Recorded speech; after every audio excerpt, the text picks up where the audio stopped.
Welcome to this explainer. Today, we're diving deep into a truly legendary Taoist text, Lu Zu's 100-character stanza. Now, I know what you might be thinking. Internal alchemy, Taoist cultivation, it usually sounds like a confusing maze of metaphors, secret codes, and totally baffling terminology, right? Well, that's exactly why we're here. We're going to use the Qing Dynasty annotations by Fu Jingquan to completely decode this ancient mystical language. We're going to strip away the mystery and lay out a crystal-clear, three-stage roadmap for inner cultivation, refining the foundation, refining qi, and refining the spirit. Whether you're a hardcore fan of traditional esoteric culture or just curious about how the ancients mapped out the human mind and body, you are going to absolutely love this. Okay, let's dive right into this. Here is our roadmap for today. First, we'll look at Stage 1, refining the foundation. Then, Stage 2, refining qi. After that, Stage 3, refining the spirit. And finally, we'll be debunking some really dangerous false paths. So starting off with Stage 1, refining foundation, which is really all about quieting the mind. This brings us to the very first gate of the whole journey. Traditionally, this is the refining Jing, or foundation building stage. The text hits us right out of the gate with this quote, "Only with no thoughts can you be still. In stillness, qi naturally becomes peaceful." The author is absolutely insisting here that all cultivation has to start with one deceptively simple step, stopping the endless noise of worldly thoughts. The commentary points out that we can't find stillness simply because one thought pops up the second another one fades. It's a constant loop. To advance, you literally have to stop that cycle to forge a mental wisdom sword that cuts right through those tangled desires. So, this initial stage is purely 100% about mastering your own mind. It's about achieving complete internal silence so your body's natural energy, your qi, can finally settle down. Think of it like bugs hibernating in winter or fish resting peacefully in a spring pond. But, and this is a huge but, the text explicitly warns against pursuing a path of dead, rigid stillness.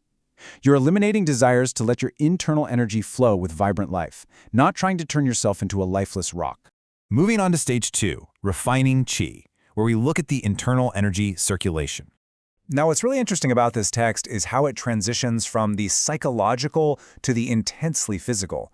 The author uses these incredibly beautiful, heavily coded geographical metaphors. It says, ascend to the Kunlun Peak, the backward path must be clear, down the mountain to connect with the Magpie Bridge, send it down to the Yellow Court. Sounds like a fantastic mountain hike, right?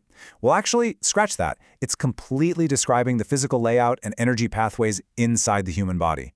Let's translate that ancient esoteric map into a clear anatomical flow. Step 1, ascending to the Kunlun Peak, is actually talking about driving energy up to the crown of your head. Step 2, crossing the Magpie Bridge, refers to the roof of your mouth. And Step 3, the energy flows down your throat and descends to the Yellow Court, which is located right in the center of your torso. It's almost like the text is detailing how to build a highly precise internal irrigation system for your vital energy. Now, right in the middle of this circulation process, we hit a deeply cryptic alchemical term, true lead. Don't worry, we are not talking about the toxic heavy metal here, it's just a metaphor. It represents the sudden arrival of pure, original energy inside the body. The text even compares catching this energy to the exact moment a crescent moon first appears in the night sky. The takeaway here? Cultivation isn't just about knowing the right physical path, it's about flawlessly capturing this energy at the absolute perfect split-second timing. And the ultimate destination for all this flowing energy is that Yellow Court we mentioned earlier. In this ancient framework, think of the Yellow Court as the central palace or the middle furnace of the body. It's the secure zone where ascending fire and descending water hit a perfect yin-yang balance. The energy gathers, refines, and eventually forms an internal energetic fetus.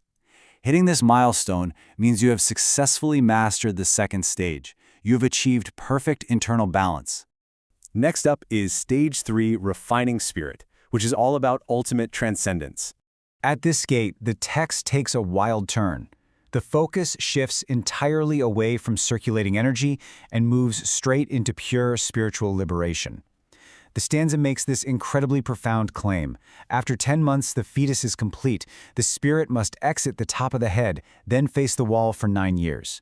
What it's claiming here is that once that internal energy, fetus, fully matures, your pure yang spirit literally breaks free from your physical shell and exits right through the crown of your head.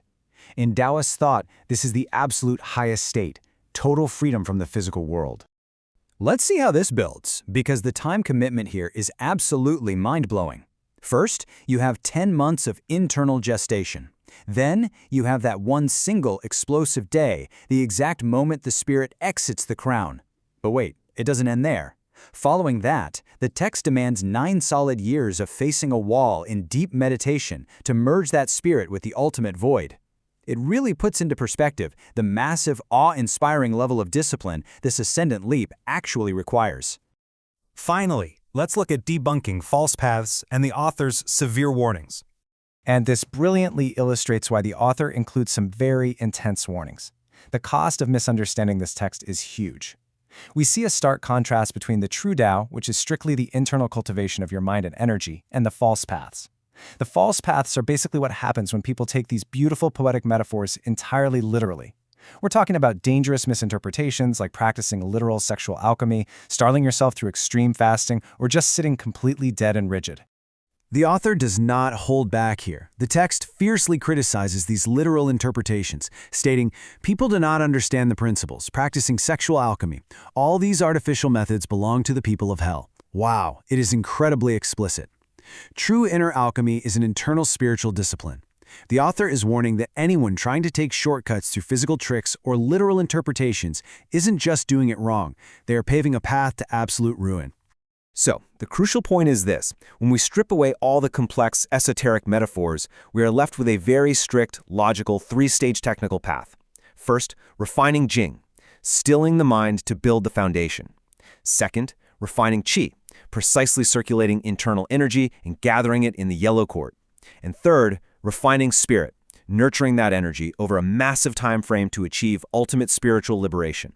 It is an incredibly rigorous, entirely inward-looking operating system for human transcendence. Now, in our modern world, we might not literally be trying to ascend and fly out of our bodies like the ancients did, but the core philosophy of the 100-character stanza is still so incredibly powerful today. It teaches us that all elevation, all real growth begins with a quiet mind. So what does this all mean for us?